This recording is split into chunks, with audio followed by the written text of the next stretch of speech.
Heart talk bye आनंदी या माझ्या यूट्यूब चॅनलवर आपलं स्वागत आहे. माझ्या चॅनलवर आपल्याला नवनवीन मराठी कथा ऐकायला मिळतील. आपण नुकत्याच एका नवीन कथेला सुरुवात केली आहे. कथेचं नाव आहे तुम ही तो हो इन हार्ट भाग 2. लेखिका आनंदी शेडगे. चला तर मग आपण आपल्या नवीन कथेला सुरुवात करूया.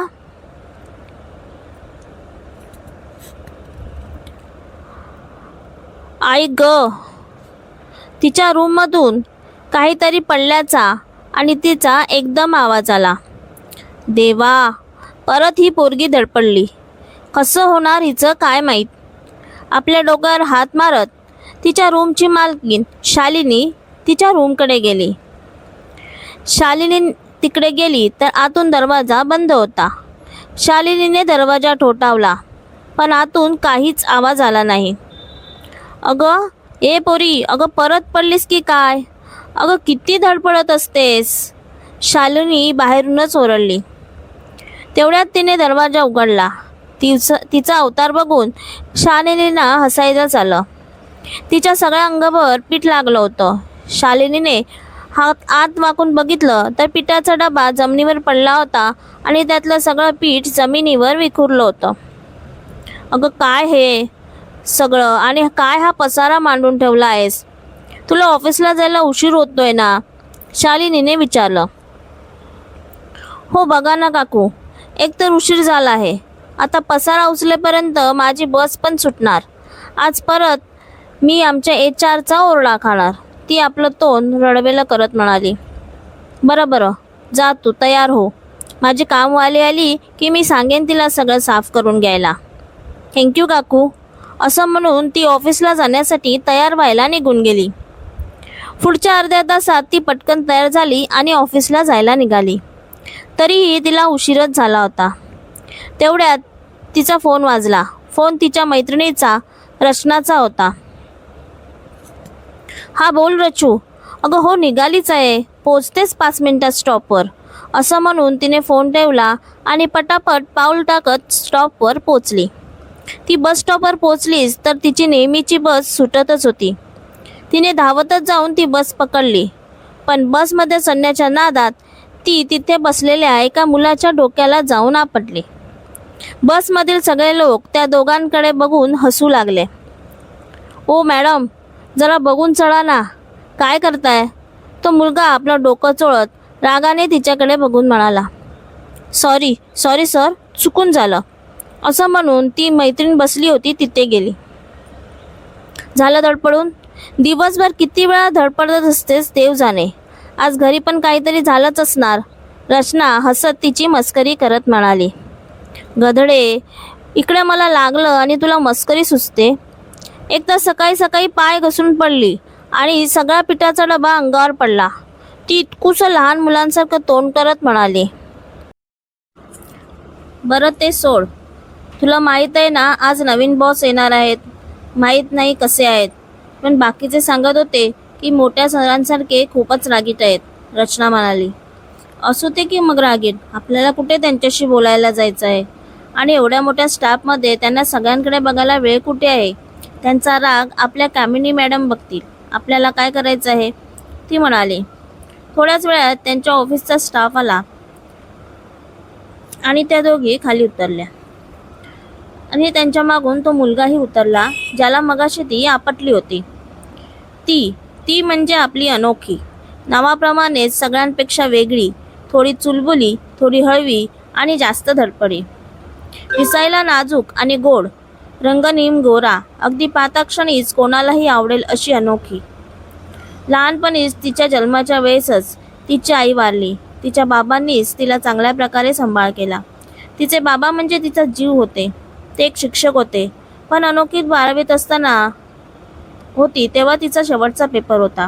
तिला न्यायला येताना तिच्या बाबांचं ॲक्सिडेंट झालं आणि ती कायमची पोरकी झाली. बाबांच्या जाण्याने अनोखीला आपल्या जगच हरवल्यासारखं झालं.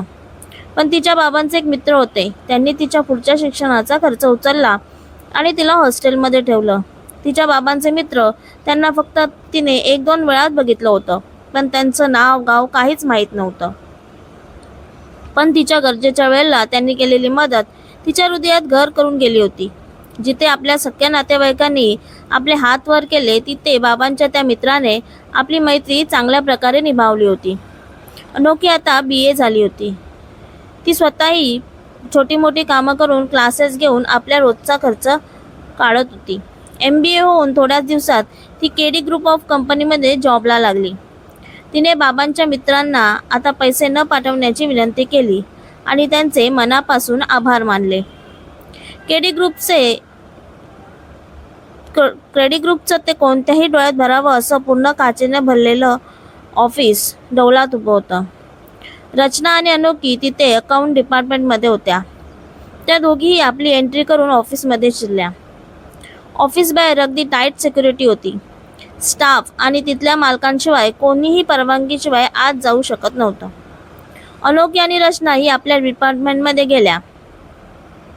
गेल्याबरोबर तिथली ही डिपार्टमेंट मॅनेजर कामिनी दोघींवर कळाली. आज तरी थोडं लवकर यायला हवं होतं. तुला माहीत आहे ना, आज नवीन बॉस येणार आहेत. आता येतील ते थोड्या वेळात. कामाचा काही सिरियसनेसच नाही तुम्हाला, असं म्हणून कामिनी तिथून निघून गेली. दोघींनी एकमेकांकडे बघितलं आणि खुदकन हसल्या आणि आपल्या जागेवर जाऊन बसल्या. थोड्याच वेळात ऑफिसमध्ये गडबड चालू झाली. नवीन बॉस आल्याची खबर सगळ्या डिपार्टमेंटमध्ये वाऱ्यासारखी पसरली. अर्जुन आपल्या बुटांचा टकटक आवाज करत आपल्या केबिनमध्ये गेला.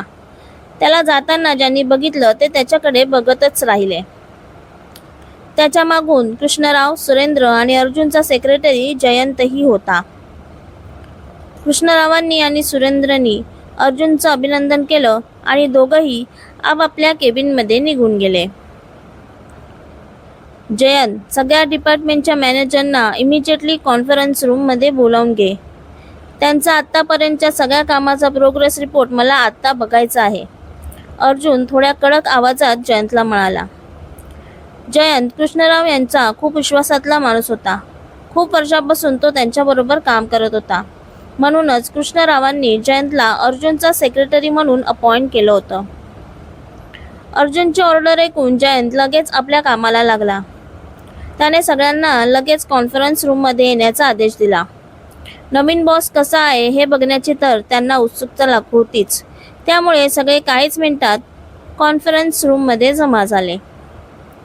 टाईमचा तर एकदम परफेक्ट असणारा अर्जुन काही मिनिटातच कॉन्फरन्स रूममध्ये आला. आल्याबरोबर त्याने सगळ्यांवर एकदा आपली नजर फिरवली आणि बोलायला चालू केलं. मी अर्जुन दातार. हळूहळू माझी ओळख होईलच तुम्हाला. अर्जुन थोड्या गर्वाने म्हणाला. मला माझं काम एकदम परफेक्ट लागतं. सगळा स्टाफ मला डिसिप्लिन हवा. कामात आणि ऑफिसमध्ये मला जराही टाइमपास नको. आणि सगळ्यात मुख्य गोष्ट म्हणजे ऑफिसच्या 5 मिनिटे अगोदर मला सगळा स्टाफ हजर पाहिजे. ही सगळी रिस्पॉन्सिबिलिटी सगळ्या डिपार्टमेंटच्या मॅनेजरची असेल. क्लिअर? त्याच्या बोलण्यातून त्याच्या स्वतःविषयीचा अहंकार स्पष्ट दिसून येत होता. आता तुमच्या कामाचे सगळे रिपोर्ट्स इथे ठेवा आणि आपापल्या कामाला लागा, अर्जुन म्हणाला. सगळ्यांनी आपल्या मान हलवली आणि आपल्या कामाला निघून गेले.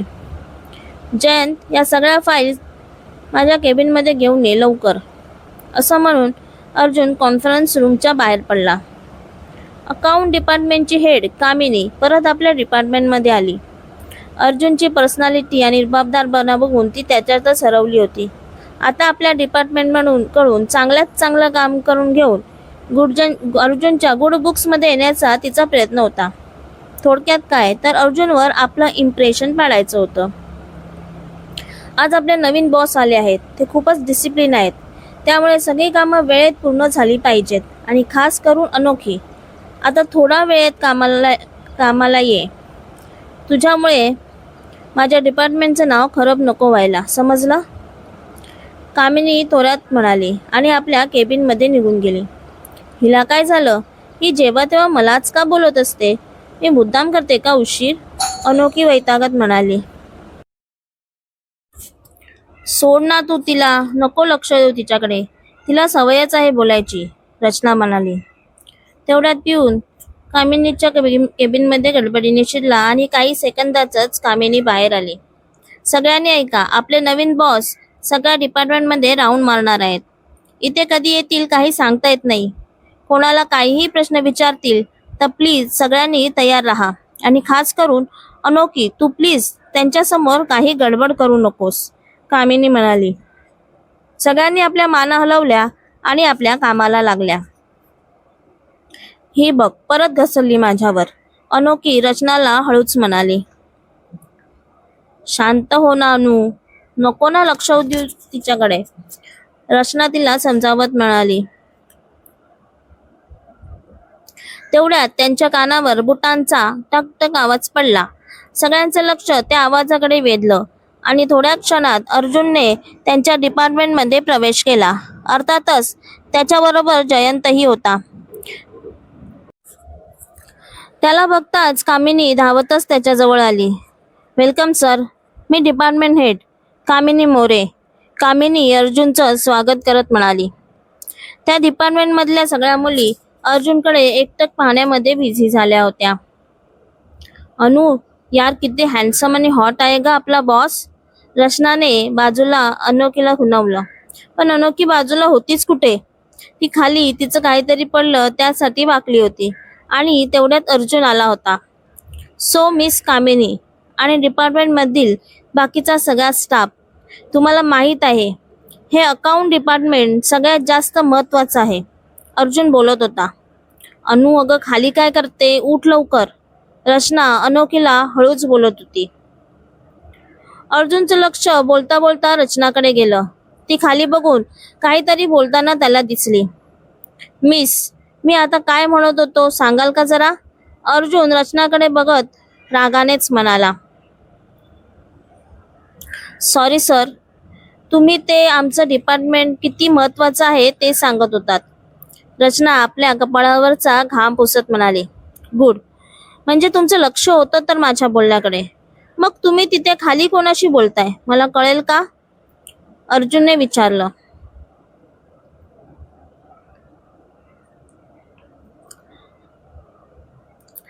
आपल्या नवीन कथेचा हा दुसरा भाग.